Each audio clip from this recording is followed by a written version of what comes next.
Assalamualaikum Dunsana.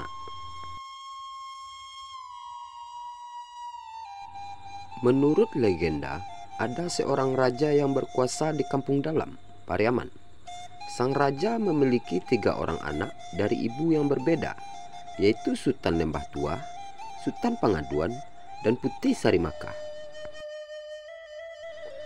Ibu Sultan Lembah Tua berasal dari kalangan biasa. Ibu Sultan Pangaduan bernama Putih Andam Dewi, merupakan keturunan bangsawan. Sedangkan ibu Putih Sarimaka adalah seorang keturunan Arab.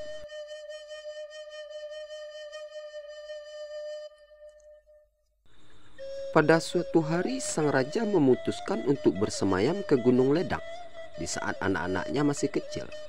Sepeninggal ayahandanya, ibunda Sultan Pangaduan, yaitu Putih Andam Dewi, berusaha dipersunting oleh Rajo Unggeh Layang, seorang raja yang berkuasa di negeri Taluk Singalai, Tabang Papan.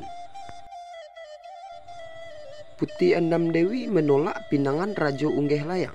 Akibatnya, Rajo Unggeh Layang marah dan menculik Putih Andam Dewi dan membawanya ke sebuah bukit. Sementara itu, Sultan Lembah Tua sebagai anak paling tua diangkat menjadi raja menggantikan ayahnya, walaupun saat itu usia Sultan Lembah Tua masih anak-anak.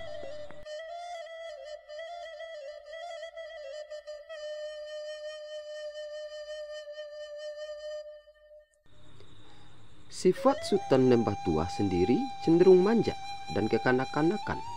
Kelak saat berkuasa nanti, ia akan bertindak semena-mena terhadap rakyatnya.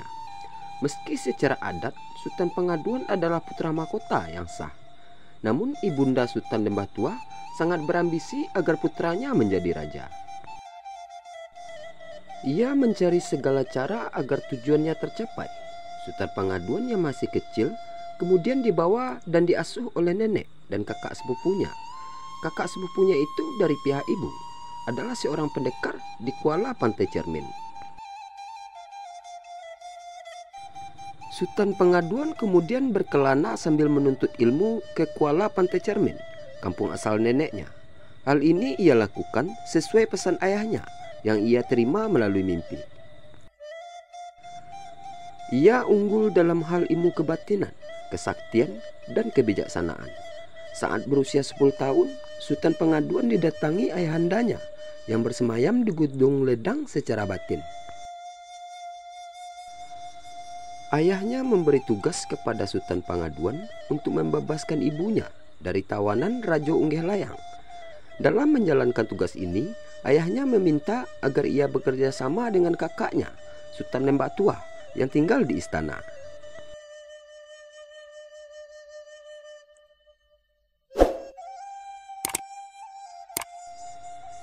Sultan Pangaduan pergi dari Kuala Pantai Cermin ke istana di Kampung Dalam, Pariaman, untuk menemui kakaknya Sultan Lembah Tua.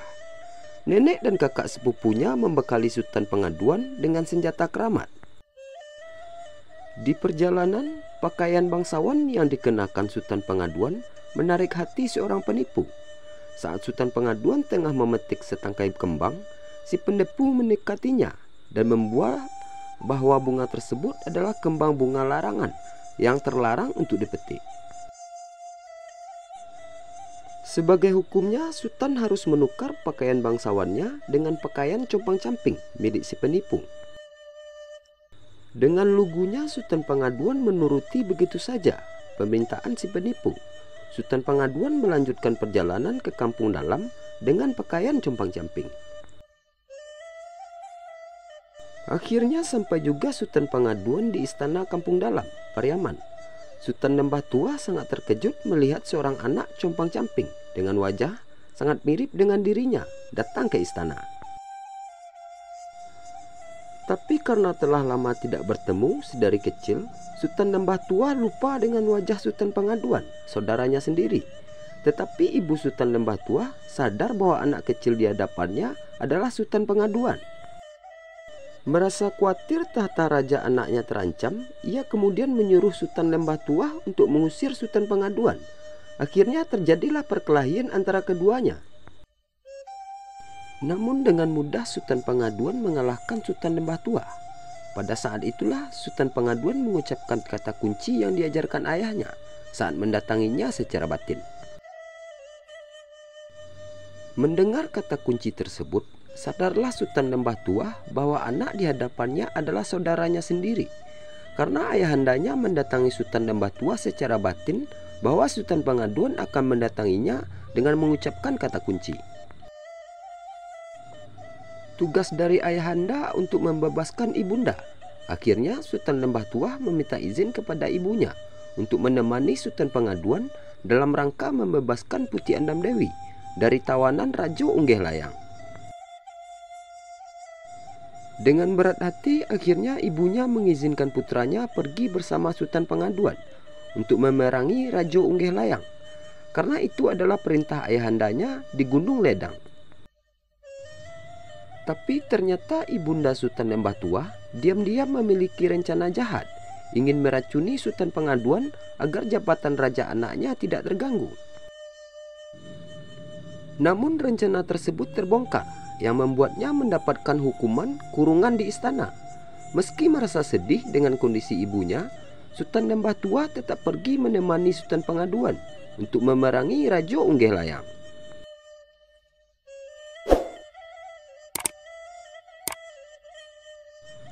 Setibanya di bukit tempat Putih Andam Dewi ditawan, kedua pangeran terlibat perkelahian sengit dengan ribuan penjaga bukit itu.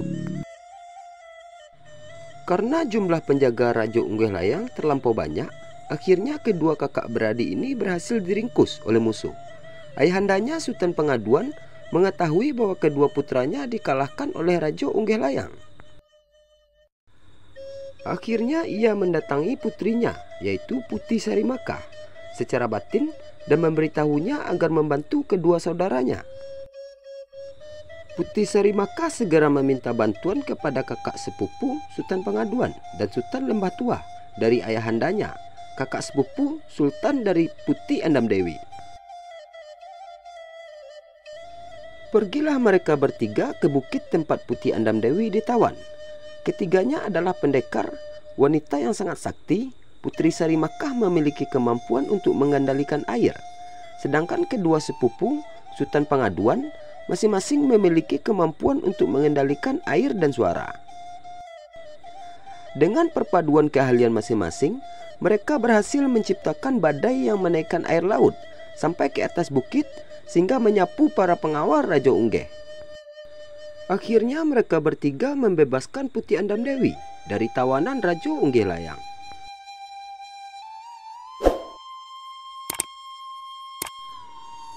Ada seorang gadis kecil menghipnotis Sultan Pengaduan.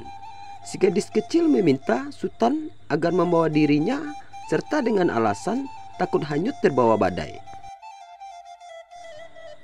Kedua kakak Sultan melarangnya untuk membawa gadis kecil tersebut karena mereka mengetahui bahwa gadis kecil tersebut adalah adik Raja Unggeh Layang.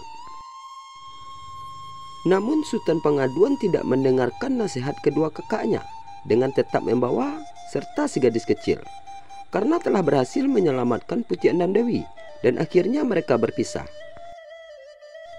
Sultan Pengaduan, kakak sepupunya dan ibunya kembali ke Kampung Dalam.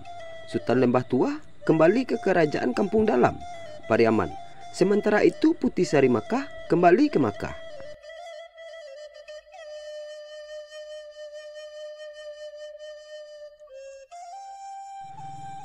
Singkat cerita, Sultan Pengaduan telah beranjak dewasa dan menikah dengan putri raja negeri tetangga. Sultan kemudian diangkat menjadi raja di negeri tersebut. Tanpa disadarinya, gadis kecil yang ia selamatkan ternyata selama ini telah meracuninya, sedikit demi sedikit, sehingga kesaktiannya perlahan berkurang. Atas tipu muslihat si gadis kecil itu pula, Putih Andam Dewi kembali diculik oleh Raja Unggeh Layang. Dengan tingkat kesaktiannya yang telah berkurang dan kondisi istrinya yang tengah hamil, Sultan Pengaduan terpaksa meninggalkan istrinya dan kerajaan demi menyelamatkan ibunya. Istri Sultan Pengaduan merelakan kepergian suaminya demi menyelamatkan ibu mertuanya. Maka pergilah Sultan Pengaduan dengan kakaknya, Sultan Lembah Tua, menuju negeri Taluk, Singalai, Tabang Papan. Namun karena kesaktian Sultan Pengaduan telah berkurang, maka kedua kakak beradik tersebut dapat dengan mudah dilumpuhkan musuh. Keduanya akhirnya ditawan dan dirantai oleh musuh. Dengan sisa-sisa kesaktian yang dimiliki, pada suatu malam bulan purnama yang terang, Sultan Pengaduan menghentakkan kakinya untuk memutuskan rantai yang mengikatnya. Walau rantai pengikat tidak berhasil terputus, namun suara hentakan kaki tersebut menggelegar bagaikan petir dan terdengar sampai kejauhan. Goncangan tersebut adalah petanda bahwa anak Sultan Pengaduan telah lahir ke dunia. Kelak anak Sultan Pengaduan akan menuntut balas untuk membebaskan ayah dan neneknya.